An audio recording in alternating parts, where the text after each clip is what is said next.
Jimmy Butler III was cleared 4 hours before tip-off following his pelvic contusion ahead of Game 4 between the Warriors and Rockets. After dropping a team's second most 17 points and 5 threes in Game 3, Buddy Hield got a promotion to the Warriors starting 5. This was a shocking decision to start Hield, as Dub Nation was freaking out over it, but Kerr saw that Moody played with a chip on his shoulder off the bench with Kuminga starting in the previous game, and opted to put more offense in the starting lineup with a just returning from a scary injury Jimmy Butler. This move to change up the starting 5 also kept the Rockets guessing. Now 13 wins from their 5th championship in 10 years, stay tuned for how the Golden State Warriors won a dogfight. Everybody gangsta until Draymond Green hits a 3, and nobody was gangsta on Monday night, as Draymond hit the first 2 triples for Golden State. This, combined with Buddy Hield playing elite point of attack defense, fueled the Warriors to a 13-2 start. The Warriors were playing aggressive on-ball defense in large part thanks to Hield along with Green, but it was surprising how well Buddy was defending, making it seem like Kerr had cooked with his new starting 5. That said, after a rare hot start, the Rockets responded with a 13-5 run to force a Steve Kerr timeout. Houston ended up cutting their deficit to 2, but the Warriors nevertheless had their first lead following the first quarter of the entire series, with Pods posting 10 points in the opening frame. The Rockets started the second quarter by going on an 8-0 run as they were controlling the pace of play and getting what they wanted on the offensive glass.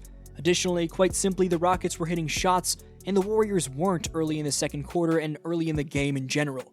While Post and Moody hit some shots when they needed to and Steph started scoring to keep the Warriors in it, there were some early dramatics with Draymond Green and Tari Eason getting tied up. Draymond received a flagrant, while Tari received a tech.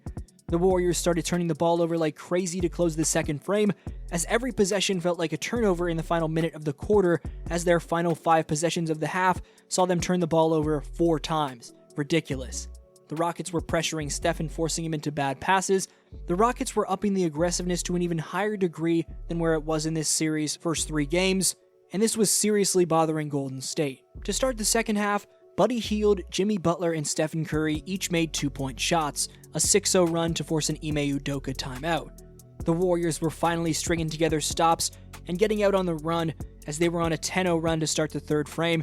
Speaking of 10, the Warriors' energy was 10 out of 10, and following a ferocious defensive possession, Buddy Hield hit a transition triple to put the Dubs up 10, and the Dubs were up 18-1 in the third quarter. The Rockets immediately clapped back with a 7-0 run though. Kerr put out a lineup consisting of Trace Jackson-Davis and Quentin Post, a double big lineup that saw the Warriors give up a 12-4 run to Houston.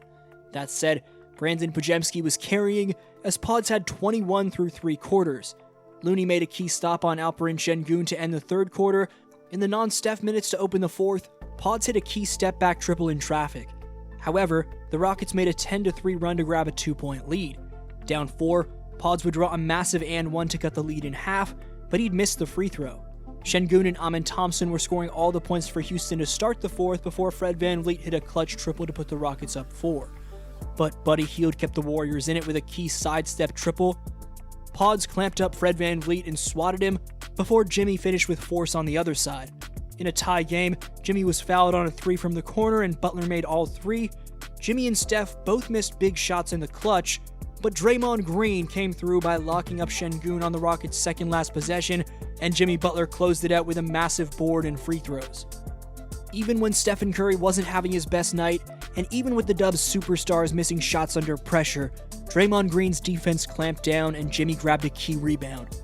The Warriors out-executed the Rockets under pressure, and the Dubs beat the Rockets despite Fred VanVleet and Alperen Şengün combining for a massive 60. More specifically, the Warriors survived a game where Fred VanVleet shot 8 for 12 from distance.